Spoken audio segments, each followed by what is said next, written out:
Muhammadiyah dengan NIM 31211010171 kelas A pagi semester 2 dari program studi Pendidikan Bahasa dan Sastra Indonesia. Baiklah, di sini saya akan mengkritik video seminar kesehatan mental yang bertema kriminalitas akibat berpacaran dengan menerapkan tahap-tahap menyimak komprehensif untuk memenuhi tugas mata kuliah menyimak komprehensif dan kritis yang diampu oleh Bapak Haryadi, Magister Pendidikan. Luar biasa. Saya kira untuk kalimat ini bisa diterima oleh teman-teman kita ya, dipahami ya, atau trauma ya, gampang tahu. Kemudian kalian akan stres, mungkin stresnya gini, aku lebih sayang, aku dianiaya. Nanti kemudian hari dampaknya adalah kalian merasa takut bertemu temannya, takut dianggap. Selanjutnya yaitu tahap menginterpretasi. Dari video tersebut saya dapat menafsirkan poin penting kriminalitas yang disebabkan berpacaran, yaitu faktor yang mempengaruhi seseorang untuk melakukan kriminalitas disebabkan dari faktor keluarga dan faktor sosial atau lingkungan. Faktor keluarga yang kurang mendidik sehingga mempengaruhi emosional anak yang merasa tertekan jika berada di rumah atau biasa disebut dengan broken home. Yang kedua, faktor sosial atau lingkungan. Selanjutnya terdapat akibat terjadinya tindakan kriminalitas, yaitu yang pertama, tindakan kriminalitas dalam berpacaran dapat berupa fisik dan non-fisik seperti dikatai atau dipukul.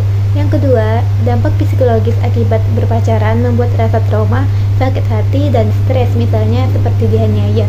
Yang ketiga, tindakan kriminalitas akan meninggalkan rasa trauma. Yang keempat, fobia atau merasakan kecemasan yang sangat berlebih seperti takut akibat kriminalitas. Yang kelima, pacaran dapat membuat seseorang depresi dan perubahan tingkah laku yang signifikan.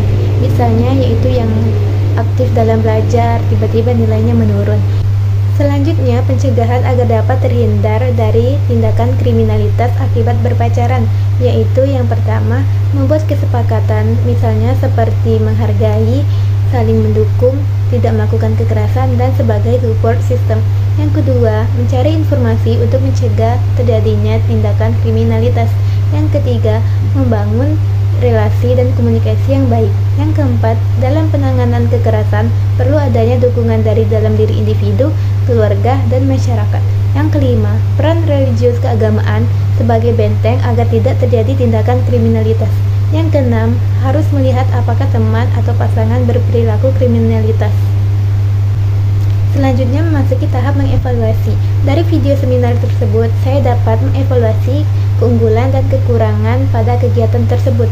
Keunggulan pada seminar tersebut yaitu penggunaan fasilitas yang memadai, jelasan materi yang sangat bagus, cara penyampaian yang tidak membuat para pendengar merasa bosan, dan adanya hiburan seperti ice breaking.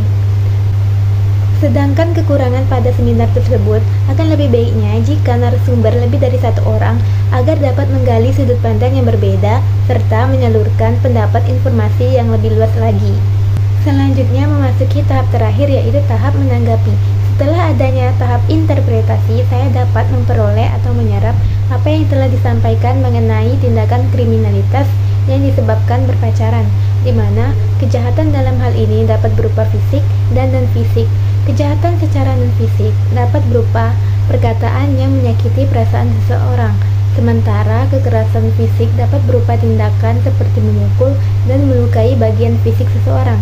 Tindakan kriminalitas dapat meninggalkan rasa trauma, depresi, dan lain sebagainya.